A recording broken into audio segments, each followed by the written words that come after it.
Welcome to Canuck of the Dead. From my guest behind me, I think you can figure out exactly what we're here to talk about, but I had to bring along my buddy Nick to talk about Nightmare on Elm Street. Nick, how you doing? Great, Rob. How you doing? I am doing great. I was anxious for this one. Because I feel honored that I get to do this one. I feel that's one of my favorite slashers of all time, which is, you know, between him, Mike, and Jason. Exactly. The three, right? So the big trifecta of horror villains, right? I thought you'd have me on to talk about like Lava Lantula or Sharknado or Jaws Exorcist or something like that. No. We're going for the good stuff. We're going for Freddy. So, man, he's a gooder. Oh, big time. Now, what I like to do, we're going to get everybody caught up. We're going to watch the trailer from the original Nightmare on Elm Street. Cool.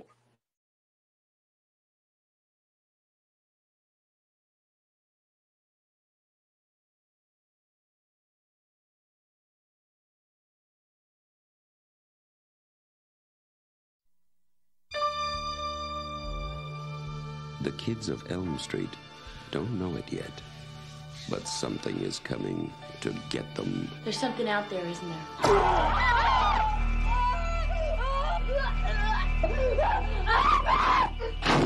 You just see cuts happen. What did that, Lieutenant? I don't know. What's the coroner got to say? He's in the John puking since he saw it. They're gonna kill me for sure. Did you do it? There was somebody else there. He was locked in a room with a girl who went in alive and came out in a rubber bag. No one knows where it came from or who it will visit next. Nancy? There's something wrong with you. You're imagining things. Nightmare on Elm Street. Do you believe in the boogeyman? No. Whatever you do, don't fall asleep. No! She's the only one who can stop it. If she fails, I'm your boyfriend now, Nancy. no one will survive.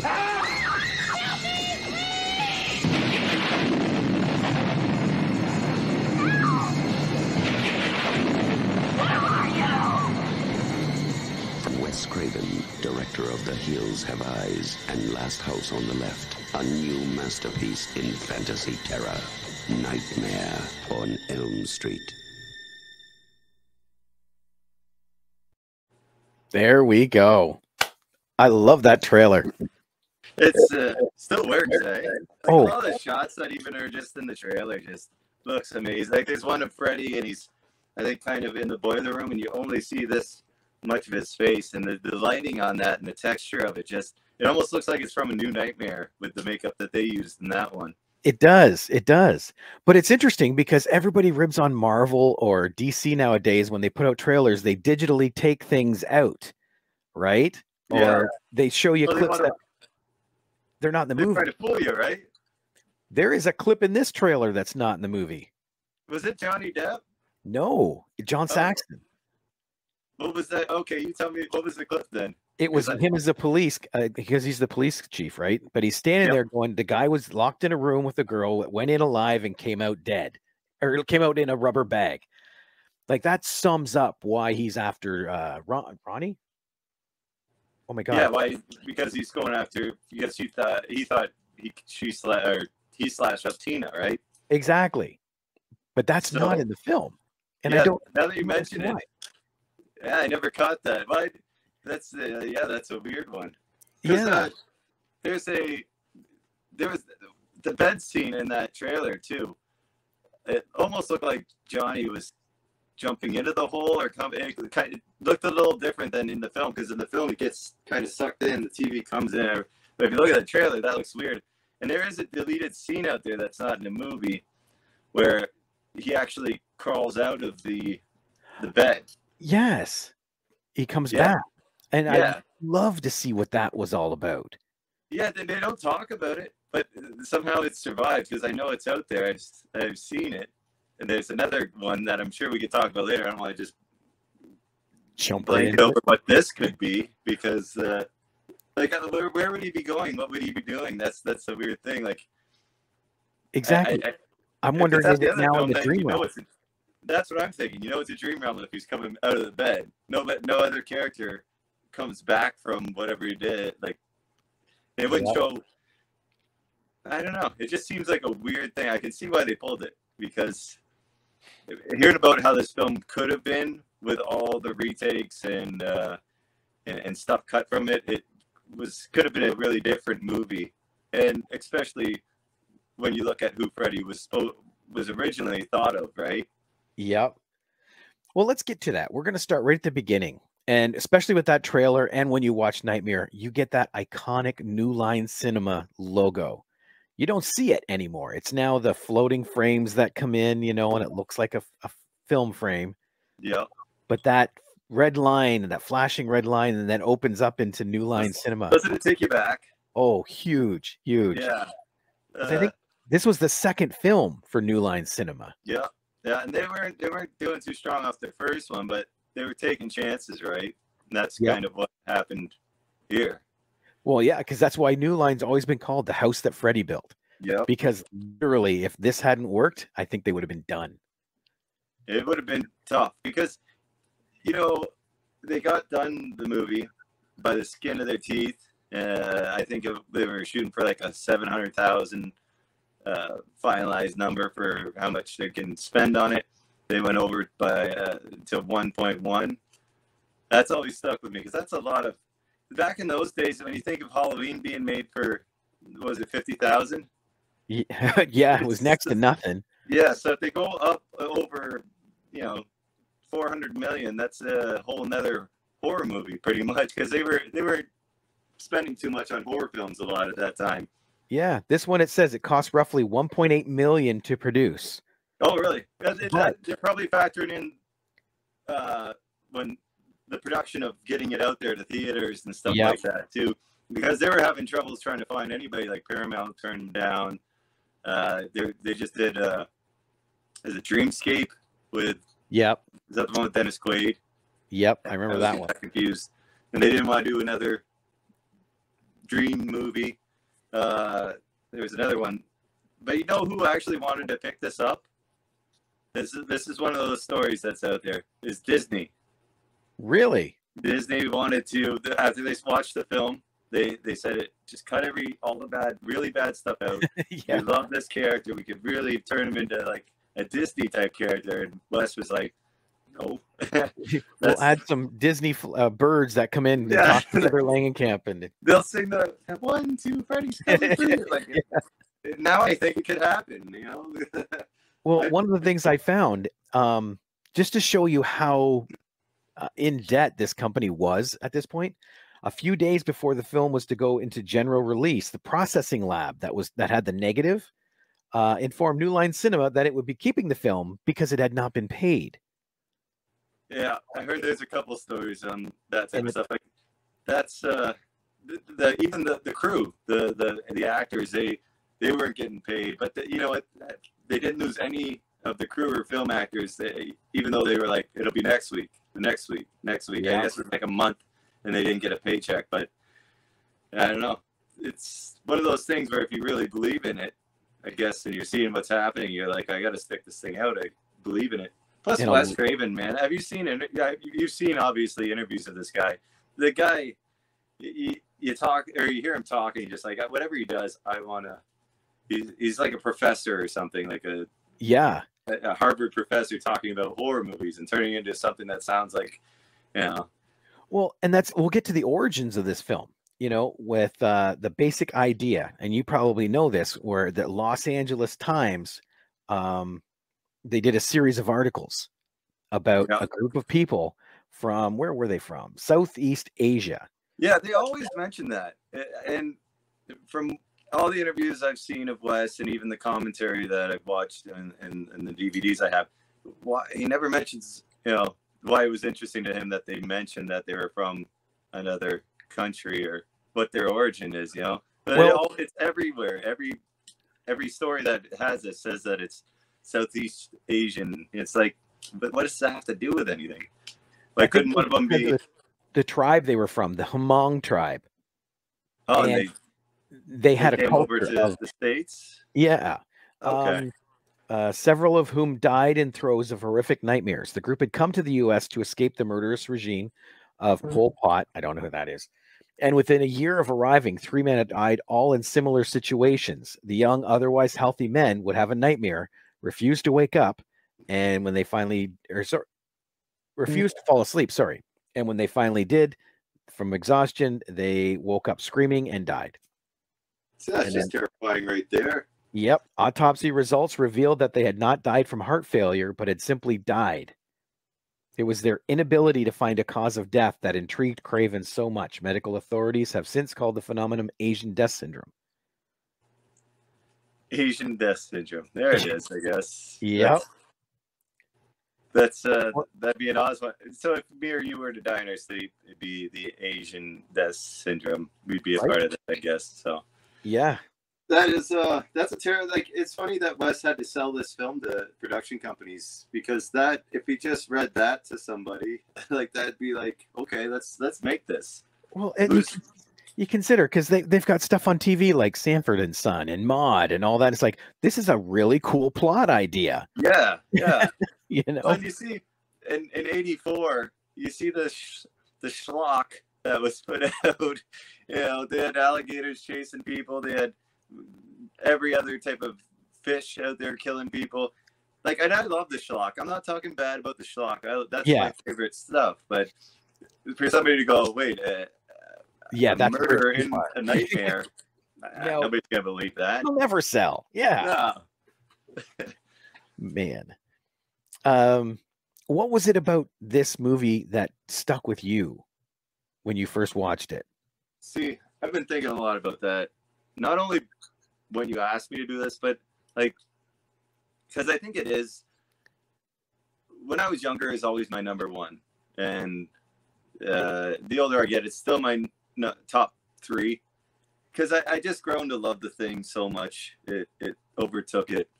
I don't know. It's something about maybe getting older and just feeling more claustrophobic about life and situations. The thing really takes a grasp on you. Whereas when I was younger, I hated sleeping. Like, even some days now, I just hate sleeping. So I think that kind of went along with what I was going through. And I don't know, Freddy, just look at him. Like, he wasn't hulking. He wasn't, I'm going to come over and kick your ass type of, wasn't wielding a big sledgehammer. He just had some knives, but the way Robert Englund portrayed him was just terrifying. There's two scenes in the first Nightmare on Elm Street that just terrified me just by the visuals. There was nothing really scary. Like, by both scenes, I think they happened within maybe a minute of each other. And I'm sure you'll know, like, it's the alley scene where he's chasing Tina. Yep. And, yeah, he's got the long arms and he's scratching both sides. And then I think maybe 2 cuts later, and I don't know who was the genius that came up with this. They got somebody who was like, I don't know if it's a little person or maybe a kid, just maybe 3 to 4 feet chaser. So the visual changes from a grown man to a kid, and it's all playing with your mind and the concept of the dream, right? Because nothing really adds up. And it's just like 4 seconds of that, and it just terrified the heck out of me. Well, I don't know why. It's because in dreams, it's scary. Because in dreams, anything can happen. Yeah. You know? Yeah, it's terrifying and awesome, you know, because dreams can be good. But in this situation, if your dream was good in Nightmare on Elm Street, it was going to get real bad real soon, you know? Exactly. Especially in this one, it seemed to be all bad. Like, they really lighten up in the later films. Well, they give him like some part of like a good dream. There's one on a beach, and then Freddy comes up through. Well, we'll get to those, but yeah, absolutely we will. They really lighten up. I think Roseanne and Tom Arnold. Forgot about that. Oh, that always gets me. That brings us back to here, because with horror movies, you sometimes have those iconic actors, you know, like Jennifer Aniston or Jason Alexander, who get their start in horror movies. And this one. That's you use Jason Alexander. Exactly. Nobody. I was waiting for like Leonardo DiCaprio or something. Use Jason Alexander. That's a good one. Jason Alexander and Holly Hunter. They both starred in that first one, The Burning. The Burning. What a great film. My nieces watched that. But we can't talk about that. I don't want to waste time on that. But they thought it was cheesy. But whatever. This one launched one of the biggest careers of our generation. Johnny Depp. Johnny Depp. Right? And, you know, to a lesser extent, Robert Englund. Yep. He was a little popular. But see... He had a bit off that, like, before that, I mean. But Johnny Depp, wow. Englund was known for V, you know. Yeah, that's what he's coming off of. Oh, I can't remember the alien's name. Eddie, I think. That sounds. I just remember his hair when I think back to that character. Yep, it was so curly. Yep. It was like a Brillo, but well, yeah, he was already known. Exactly. Well known. No, not well known. I don't even know if he was that huge at that time. People knew him, but not his name because of V. And this, everybody knew. I watched a little thing about in the 80s. There's like a little convention thing, and people were like, Fred Krueger, Robert Englund. Like, they knew him, but it was just weird hearing people call him Fred Krueger. And still this day, when I rewatched the movie, Heather Langenkamp said, "Who's Fred Krueger, Mom?" And I'm like, it's Freddy. It hits the ear wrong. Don't call him Fred Krueger. You're normalizing him then. Well, Freddy I found out how Johnny Depp got hired for this role. Okay. Yeah, I think I know, but because Wes Craven's daughter thought he was dreamy. So therefore, like, this is during the audition process. Yeah. So Wes leaned more towards Johnny than the other people auditioning. So did she see him at the audition then? And then she was like, I like that guy. Like, I could see that happening. But so did you know that apparently this is a story I heard a long time ago.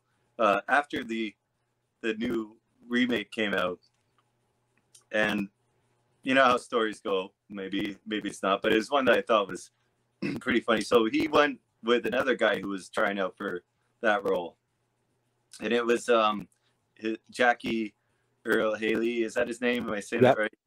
That's who was trying out for Glenn. I heard that as well. And Johnny went with him, and then he's like, "Well, you want to try out for it?" And he's like, "Well, I'm not." It was written to be a big jock football player, but I guess if Jackie Earl Haley's trying out for it, like, how big could this guy be? Yeah. Then Johnny Depp tried to get it. He did get it. So, man, but you owe your career to Wes Craven's daughter because she liked you. That's awesome. Yeah, and if you still, I forget how long ago it was, but Johnny Depp was talking. It was probably right after Wes passed, and he was still thinking fondly of that film, and he praises it as the movie that started him. So it's cool that he's still like that, because there's a lot of guys who, like, I'm sure Leonardo's not still talking about was it Critters that he was? I'm trying to remember what Critters. Yeah, okay, Critters. I'm sure he's got a thing to try and take that off his IMDb. Well, he doesn't care anymore, but I only remember that because we had Eddie Deason come to CKX here in Chatham. Right. And he's in Critters too. And he goes, I came that close to working in a film with Leonardo DiCaprio. That's what you want to say. That's what life's for. But another little bit of trivia, that opening, where he's building the glove. Yeah. That's not Robert Englund. Who was that then at the time? That is Charles Bellardinelli. He's a special effects guy, but they used him because he was the only one that knew how to cut the gloves and insert the blades properly. Why not have, sorry to go off track, but in Dario Argento's films, he always wanted to be the one to stab people or kill, put his hands on them. So maybe this is along those lines where, why have somebody build a glove that doesn't know how to really build the glove? Like, that's genius right there. Might as well have them do it, because if all you're filming is the hands. And literally, you don't ever see Robert Englund's hands. No, because they're all scarred up. Yeah, so I like that. Yeah, I'll have to look more into that. I always thought about the special effects guy. I can't remember his name right now, but how he came up with the look of Freddy. Because I guess Bob Shaye wanted him to be almost melting, which would have been, I guess, more realistic. But in the dream, he wanted it to be gooping off him, which could be comical at times. But I guess he was eating pizza, and playing with the pepperonis, and he brought the pizza home and made some drawings, and that's how Freddy was. Oh, wicked! I hadn't heard pizza. that. That's awesome. Yeah, man. But it's got a lot of cameos. Like we said, there was Johnny Depp in there. This Charles, the effects guy. But there's another small cameo that's in here as well. You talking about the teacher? No. When Nancy's dreams are being examined, remember she's in the office, and it's got what's his name? One. I don't know his name, but I know who he played after. Roger Rabbit. Yeah, that's a cool one. But that's not the cameo. No, you got another one. In that same office is a nurse. Okay, who's the nurse? Played by Mimi Craven. Wes's then wife. Wow. Yep. Okay. That's a deep cut. Yeah. I wouldn't recognize her. I did not know that until this. Wow. I didn't know that either. I've watched usually when I was in college, I'd always go through every movie that I bought, every DVD, I'd go through the commentary. I'm surprised that wasn't brought up. Maybe I was too fistfuls in the chips, so I didn't hear it. But yeah, that's a good one. Yeah, you know who the teacher is, right? In the scene where I think there's a guy up talking about or saying a sonnet from Shakespeare or something. Yes. And she's in every horror movie, so I can't remember her name. Lynn Shay. There we go. Thank you. Yeah. Yes. Yeah. And Bob. Oh, I just said his name. New Line. Yeah. So he was at the funeral. I tried to pick him out. Yep. He's in a bunch of nightmare movies. My favorite one is, I think in the second one, they go to a gay bar, the coach does, or the gym teacher, and Bob Shay turns around. He's got like leather with studs, and he's like, "What are you having, big guy?" We're gonna bring that up in the next episode for sure. Yeah. For sure. I keep wanting to talk about other films. Yeah, that go together, but we'll have a lot more. This I want to dig in deeper as we go through this series, because I found out this film, along with the rest of the sequels, except for New Nightmare, and the reboot, take place within the same universe as Friday the 13th. Where are you reading that from? Where did you get that information? This came off IMDb's trivia. So this is what I mean. I want to deep dive as we go through here. I want to see if we can find a connection between this and Friday the 13th. Well, I think one of the first people that Wes sent this script to was Sean Cunningham, who's the director and writer of Friday the 13th. So, that sounds plausible. But I'd like to. Now you're gonna have me watching all these movies again, and I'll be like, it's gonna break your heart too. I know, right? I won't find anything. I'll be like, well, I guess they're just the same, but they're on different parts of the world. Well, and I know they got a connection with Evil Dead too. Yeah. Well, Sam started it. Sam Raimi. Yeah. But Wes had it with. He tried to start it with Steven Spielberg.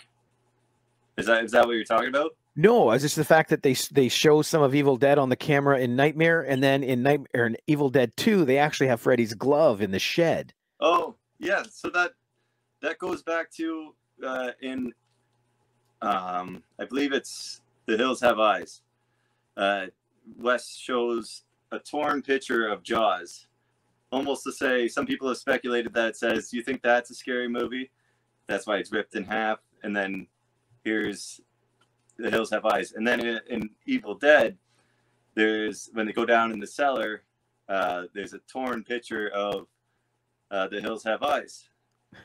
So then nice. When Wes did this movie, he put in Evil Dead. And the funny thing is, Nancy ends up falling asleep to it, saying, "Hey, you think your movie's great? My character's falling asleep to that if you think that's terror." To which they responded by putting the glove up and almost saying, okay, you win, Wes, putting the glove in Evil Dead 2. I'd be saying, look, that thing's so not scary. It's a tool in a shed somewhere. Yeah, so is a chainsaw, though. But yeah, I guess that's that was true, used too. for good. That's true. So. Oh, man. Well, all right. Stick around, because we got a couple other things to bring up in the bonus segment. One is how many other people actually auditioned for the role of Nancy and Glenn, and the actual origin story of Fred Krueger. That's right, I said it. Fred Krueger, you had to do it. We'll be right back.